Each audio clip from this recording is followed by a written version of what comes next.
The name Guinea echoes through centuries of history. It is a name that has been written on ancient maps and spoken in the ports of Europe. Today, we know the Republic of Guinea as a vibrant nation on the coast of West Africa. Its capital, Conakry, is a bustling city that faces the vast Atlantic Ocean. The country is rich in natural resources like bauxite and has a deep cultural heritage. But where did its name come from? The story is not a simple one. It is a journey that takes us back in time, long before the modern country existed. It is a name that was given by outsiders, but it came to define a huge part of the African continent. The most widely accepted story traces the name Guinea back to the Berber languages of North Africa. The Berbers are an indigenous people of the Maghreb region. They have lived there for thousands of years. In their language, the word Agana or Akal Iguanawan meant land of the black people. They used this term to describe the lands and the people they encountered south of the Great Sahara Desert. This was not a name the people of West Africa used for themselves. It was a label given by their northern neighbors, a simple description of what they saw as they traveled across the sand. This Berber word was then picked up by traders and explorers from Europe. The Portuguese were the first to really bring the name into common European use. When they began sailing down the West African coast in the 15th century, they heard this term. They adapted it into their own language, calling the region Guinea. For them, Guinea was a mysterious and vast area. It represented incredible wealth, new trade opportunities, and a world completely different from their own. The name stuck, and soon maps all over Europe began to show a Guinea coast, a land of legend and riches. So the name Guinea began as a simple description. It was a way for one group of people to describe another. It did not capture the incredible diversity of the people living there. West Africa was home to many great empires and kingdoms, each with its own name and identity. There were the Ghana, Mali, and Songhai empires, for example. The people there would have called themselves Malinki, Susu, or Fulani, not Guineans. The name was an external label, a broad brushstroke painted across a complex and detailed canvas of human life. It tells us more about the people who used the name than the people it was meant to describe. Long before European ships arrived, West Africa was a center of immense wealth and power. This wealth was built on a sophisticated network of trade routes that crossed the vast Sahara Desert. These were not just simple paths, they were the arteries of empires. Great camel caravans, sometimes with thousands of animals, moved slowly across the sands. They connected the kingdoms of West Africa with the cities of North Africa and the Mediterranean world. This trans-Saharan trade was the engine of the region's economy. It made cities like Timbuktu and Jenny famous centers of commerce and learning, known throughout the known world. The two most important commodities in this trade were gold and salt. They were, in many ways, worth their weight in each other. The kingdoms of West Africa, especially the Great Mali Empire, had access to enormous gold deposits. This gold was highly sought after in North Africa and Europe, where it was used to mint coins and create beautiful objects. In return, West Africa needed salt. Salt was scarce in the hot, humid climate south of the Sahara. It was essential for preserving food and for human health.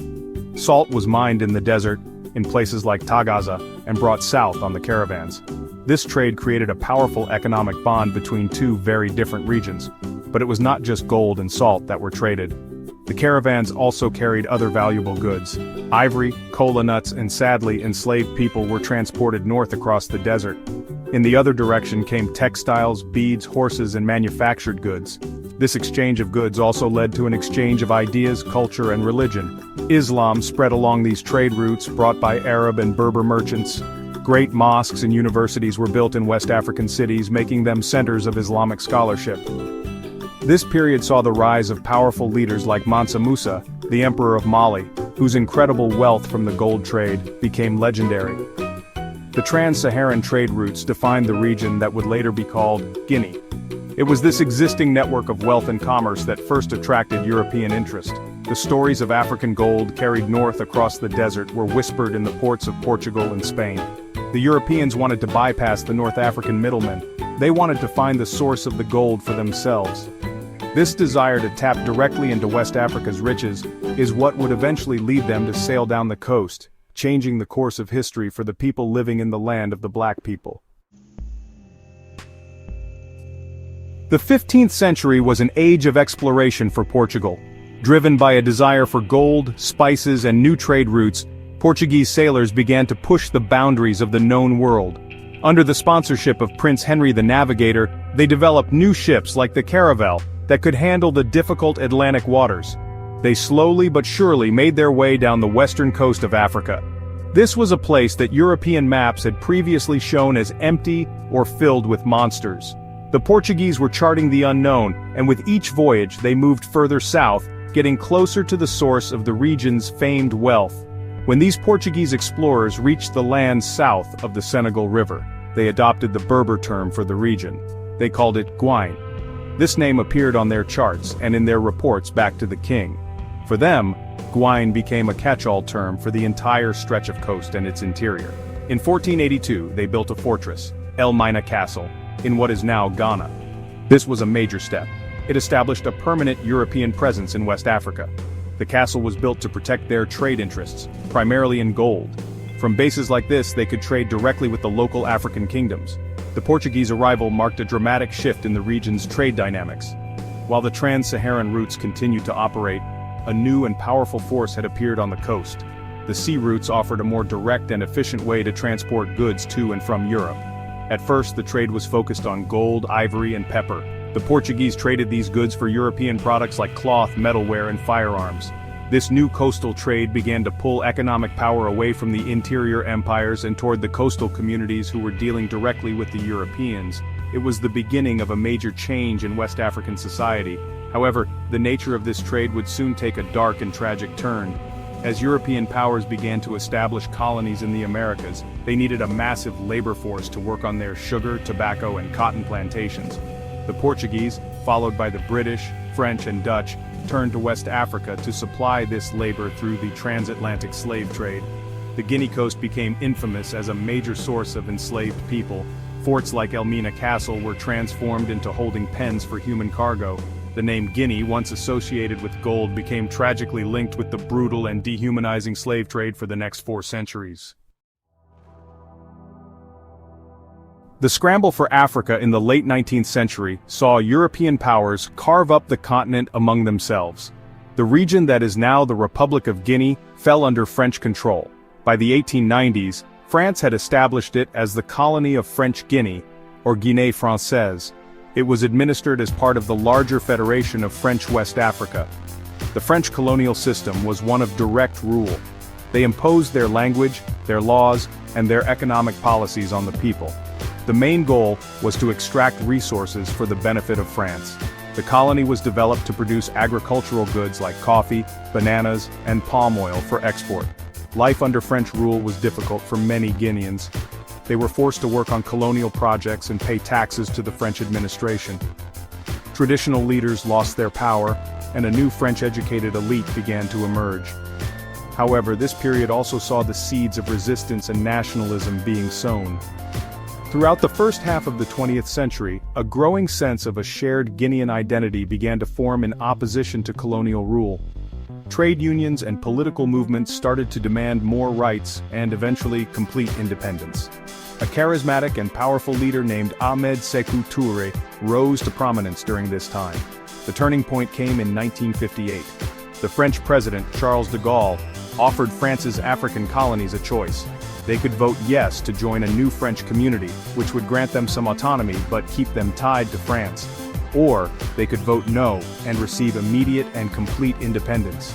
However, de Gaulle warned that a no vote would mean France would cut all ties and all financial aid. Ahmed Sékou Touré famously declared, "We prefer poverty in freedom to riches in slavery." He campaigned for a no vote, and the people of Guinea listened. On September 28, 1958, Guinea became the only French colony to vote no. It declared its independence on October 2, 1958, with Sékou Touré as its first president. France was furious. It immediately withdrew all its personnel, destroyed infrastructure, and cut off all assistance, hoping to make an example of Guinea. The early years of independence were incredibly challenging, but Guinea had made a powerful statement. It had chosen its own path. The colony of French Guinea was gone. In its place stood the Republic of Guinea, a proud and independent nation that had reclaimed its destiny, even if the name it carried was a relic of its colonial past. Conakry, the capital of Guinea, is a city defined by the sea. It is located on the Kaloum Peninsula, a narrow strip of land that juts out into the Atlantic Ocean. The city also includes the nearby Loose Islands. This strategic location has made it a natural port and the center of the nation's life for over a century. Before the French arrived, the peninsula was home to small fishing villages inhabited by the Susu people. The name Conakry is said to come from a fusion of Kona, the name of a local wine producer, and Nakiri, which means the other bank or shore in the Susu language. It was a humble beginning for a city that would grow into a major metropolis. The French colonial administration established Conakry as the capital of French Guinea in the late 19th century. They recognized its potential as a deep-water port. They built the infrastructure needed to support their colonial enterprise. Railways were constructed to link the port to the interior, allowing them to transport agricultural products and, most importantly, minerals to the coast for export. The city was laid out with wide boulevards and administrative buildings, becoming the nerve center of French rule in the region. It grew rapidly, attracting people from all over Guinea who were seeking work and opportunities. Conakry became a melting pot of the country's diverse ethnic groups. After independence in 1958, Conakry's role as the nation's heart became even more important. It was the seat of Ahmed Sékou Touré's government and the symbol of Guinea's newfound sovereignty. The city embodies the hopes, struggles, and triumphs of the nation. Today, it is a bustling, sprawling city, home to over 2 million people, which is a significant portion of the country's total population. It is the economic, political, and cultural hub of Guinea. The port remains the country's economic lifeline, handling the massive exports of bauxite, the ore used to make aluminum, of which Guinea has the world's largest reserves. Life in Conakry is a vibrant and sometimes chaotic experience. Markets overflow with colorful fabrics, fresh produce, and the sounds of bargaining. Taxis weave through crowded streets and music is everywhere. The city is home to the National Museum, government buildings, and major universities. Despite facing challenges like overcrowding and infrastructure strain, Conakry is a city of incredible energy and resilience. It is the face that Guinea presents to the world, a city forever linked to the Atlantic Ocean, looking outwards while remaining the undeniable heart of the nation. It is the modern center of the ancient land once known simply as Guinea. The Republic of Guinea is not just a place on a map, it is a living tapestry woven from many different peoples and cultures. While the name Guinea was imposed from the outside, the true identity of the nation lies in its ethnic diversity. Among the many groups, 3 are particularly prominent: the Malinke, the Susu, and the Fulani. Each has its own unique language, history, and traditions that contribute to the rich cultural mosaic of the country. The Malinke, also known as Mandinka, are spread across West Africa and are famous for their historical connection to the Great Mali Empire. The Malinka people have a legacy that is deeply tied to empire and oral tradition. They are the descendants of the founders of the Mali Empire, which was one of the largest and wealthiest empires in the world during the 14th century. Their history is preserved and passed down through generations by griots, who are storytellers, historians, and musicians. The most famous Malinke story is the Epic of Sundiata, which tells of the heroic founding of the Mali Empire by Sundiata Keita. The Malinke language is widely spoken in Guinea, especially in the Upper Guinea region, and their cultural influence is profound, particularly in music, with instruments like the kora and djembe drum being central to their heritage. The Susu people are primarily found in the coastal region of Guinea, especially around the capital, Conakry. They are believed to have migrated to this area from the interior around the 12th century, pushed out by the expansion of the Mali Empire. As a result, they became skilled farmers, fishermen, and traders along the coast. It was the Susu who first had significant contact with the European traders who arrived by sea. Their language, also called Susu, is one of the national languages of Guinea and is widely used in Conakry for commerce and daily life. The Susu have a rich culture with a strong sense of community and a history shaped by their relationship with the Atlantic Ocean. The Fulani, who are also known as Fula, Pule, or Fulba, are one of the largest and most widely dispersed ethnic groups in Africa. In Guinea, they are concentrated in the central highland region of Fouta Djallon. This area became the center of a powerful Islamic state in the 18th century.